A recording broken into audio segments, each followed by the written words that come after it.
Hello, friends. This is Dave Hurwitz, executive editor at ClassicsToday.com, here with a party record. Yeah, party records. We love party records. Things that are so atrocious, so bad, so misconceived that they're actually things you're going to want to hang on to, that they're delicious. And it's on Brilliant Classics. It's called Overtures for Organ Four Hands. Oh, God. Can you imagine? I mean, organ two hands is bad enough. Presumably it's organ four hands and 4 feet as well. Can you imagine them getting all like tangled up on the pedal board? You know, at some point you hear this like, thud as they fall off the bench. Well, that doesn't happen here. The performers are Pietro Pasquini and Francesco Zuvadelli, and they are playing 2 organs. The organ at the Remino organ of the Church of Santa Maria in Coronata, Martinengo, and then at the Serassi Cavalli organ of the Church of Santa Agata, Trescore Cremasco Crema. That sounds like dessert. That's okay.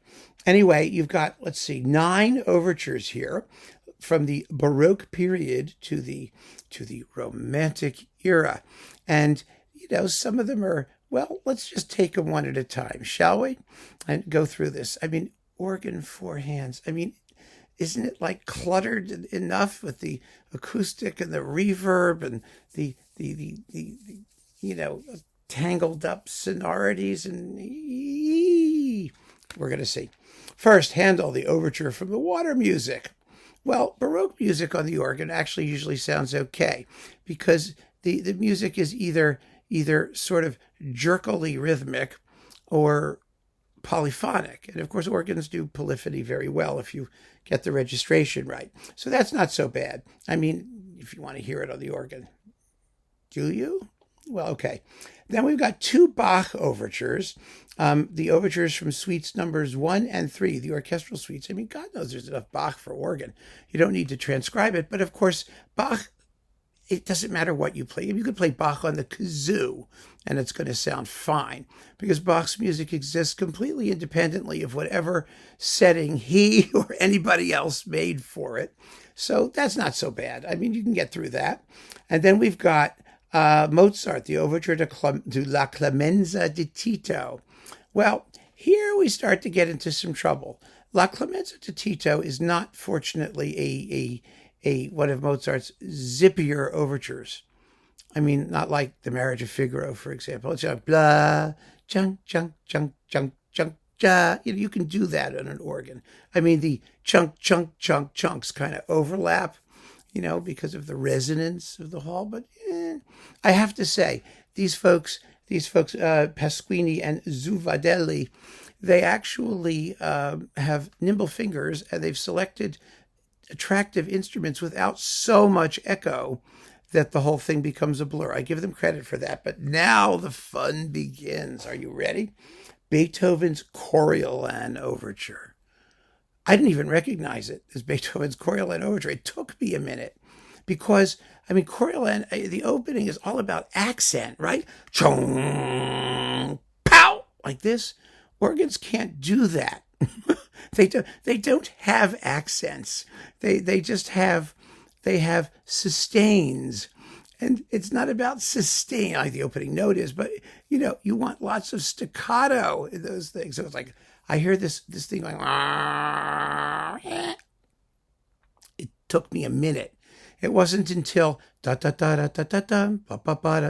I actually recognized the Coriolan Overture. Otherwise, it was kind of hard to tell what it was. But the funny thing about it is that they adopt a really good tempo. I mean, it's an exciting performance. It takes 6 minutes and 42 seconds. I mean, we're in like Charles Munch league there. They really have, the performance has lots of fire and passion. What it doesn't have is articulation. It doesn't have, the right accents and sforzandi. Then we go to the other organ. Well, this was actually also with the other organ, the organ of the Church of Santa Agata or Agata or whatever you call it, in Crema or Cremola. Cremesco or, creme de menthe, whatever, wherever it is. But no, now we get the fun stuff. Rossini, Overture to the Barber of Seville. Well, here we're sort of in their element because these guys are in their element, not just because they're Italian, but because that particular organ has percussion stops. Yes, it does. So it has a Turkish percussion object, which is like a cymbal and a drum attachment. So you can do Rossini with rhythm. So it begins, da-cha, so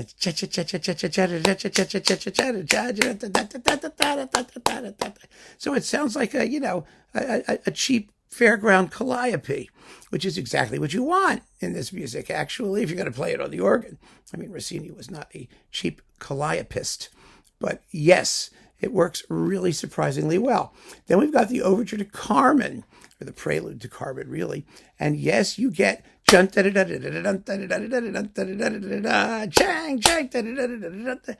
amazing.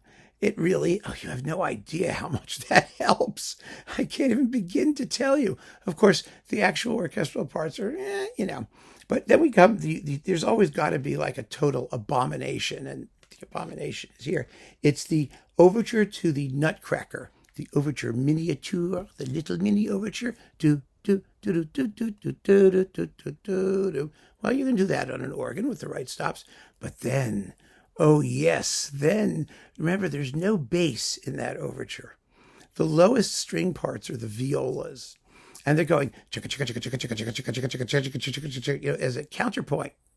Well, you cannot do that on an organ.